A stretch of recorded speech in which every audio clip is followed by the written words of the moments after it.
यदि भगवान को प्राप्त करना है, भगवान का परीक्षण मत कीजिए, भगवान की कभी परीक्षा मत लीजिए, भगवान की तो प्रतीक्षा कीजिए, प्रेम पूर्वक भगवान को भजिए। भगवान तो प्रेम से रीझने वाले हैं, प्रेम से मिलने वाले हैं। भगवान बुद्धि का विषय नहीं है, भगवान तो हृदय का विषय है, प्रेम का विषय है, भक्ति का विषय है, आपकी भावनाओं का विषय है। आप देखिए, ब्रज में औरंगजेब भी आया था और मीराबाई भी आई थी। अंतर क्या रहा? औरंगजेब ने हमारे भगवानों में भी उसने पत्थर देखा तो मूर्तियों को खंडित कर दिया कि अरे ये कोई भगवान नहीं, पत्थर है। औरंगजेब की दृष्टि ठीक नहीं थी तो उसको भगवान में भी क्या दिखाई दिया? पत्थर दिखाई दिया। और वहीं ब्रज में मीराबाई आई जिन्होंने पत्थर में से भी भगवान श्री कृष्ण को प्रकट कर लिया।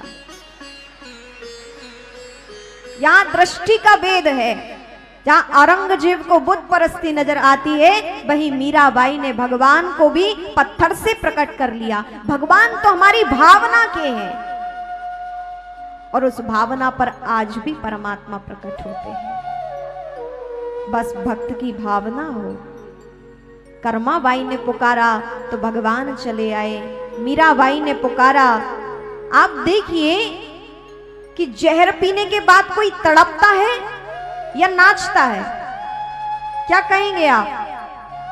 जहर पीने के बाद तड़पते हैं या नाचते हैं?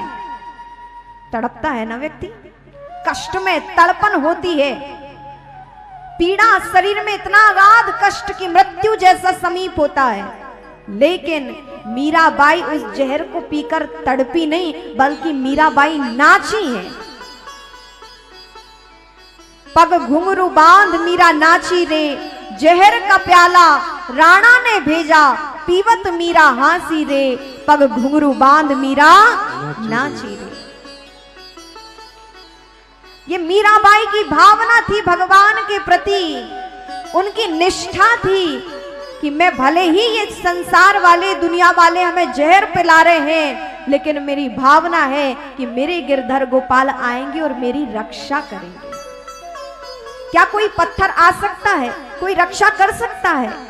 नहीं, वो तो हमारे पूर्ण पुरुष साक्षात सर्वव्यापी सर्वसमर्थ परमात्मा है, जिन्होंने उस जहर को भी अमृत में परिवर्तित कर दिया।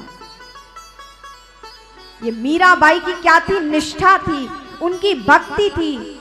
जहां ऐसे बुद्ध परस्ती लोग जो कहते हैं कि अरे भगवान कुछ नहीं है, उन धूर्तों को पता होना चाहिए कि भगवान क्या है। इसलिए आज आप लोग जातियों में ना बंधे। कोई पूछता तुम कौन हो? भैया हम यादव हैं। आप कौन हो? अरे हम शर्मा हैं। अरे आप कौन हो? तमाम तरह की अपनी जातियां बताते हैं। अन्य से पूछो, अन्य धर्म वाले कभी अपनी जाति नहीं बताते, वो अपना पंथ बताते कि हम इस पंथ के हैं। धर्म तो केवल सनातन धर्म है और कोई धर्म नहीं है। आदि काल से अनंत काल से एक ही धर्म रहा है, सनातन धर्म। और बाकी सब जितने भी हैं वो सब पंथ हैं। अपने अपने मनगढ़ंत विचारधाराएं चली और उसी के पीछे जो चले अपने आप पंथ बना लिए और आज हमारी संस्कृति और सभ्यता को नष्ट करने के लिए उद्यत है। यदि आप इसी तरह से समाज में बटे रहेंगे, नहीं हम तो यादव हैं, हम तो ब्राह्मण हैं, हम तो क्षत्रिय हैं, हम तो वैश्य हैं, हम तो भगवान के कुल के हरिजन हैं। अरे आप ये कहिए कि बस हम सनातनी हैं, हम अपने भगवान के हैं।